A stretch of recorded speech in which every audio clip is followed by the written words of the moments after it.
kompetensi pengemudi bus massal hari ini, Pak? Boleh dijelaskan? Boleh. Baik, terima kasih.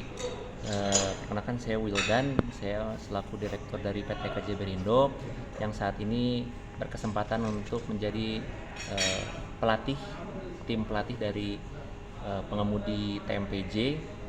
Jadi program hari ini telah terlaksana atas kerjasama Kementerian Perhubungan dan TMPJ dan juga kami sebagai vendor untuk pelatihannya. Hari ini ada dua batch siang dan batch pagi dan batch siang. Itu kami setting untuk pelatihannya adalah teori, praktik dan juga simulator. Oke, nanti bisa lihat juga simulator. Itu fungsinya adalah untuk melatih sensorik, motorik untuk para pengemudi dan melakukan kejadian-kejadian yang tidak bisa dilakukan di jalan raya.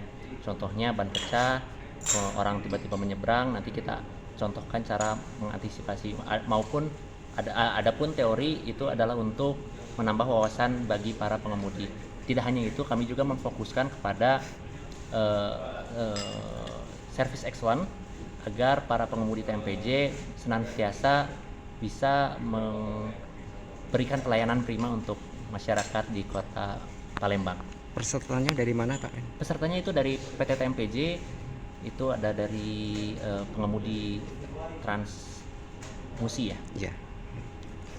Mengenai apabila terjadi suatu permasalahan kecelakaan atau hal yang diinginkan di lapangan, Pak, apa tanggapannya mereka? Kalau kecelakaan itu kami sebisa mungkin melatih untuk menghindari segala macam bahaya di jalan raya, resiko yang ada. Adapun ketika terjadi itu juga kami coba olah agar para pengemudi bisa menghadapi situasi tersebut dengan kondisi yang tenang dan melakukan sesuai SOP yang ada. Harapannya, Pak, adanya kegiatan hari ini ke depannya, Pak? Harapannya kami sebagai pelatih di bidang keselamatan, yaitu agar para pengemudi Transmusi senantiasa menjaga keamanan, keselamatan, kenyamanan berkendara sehingga masyarakat Kota Palembang bisa mendapatkan pelayanan yang maksimal dan semua bisa beralih ke moda transportasi yang menarik ini.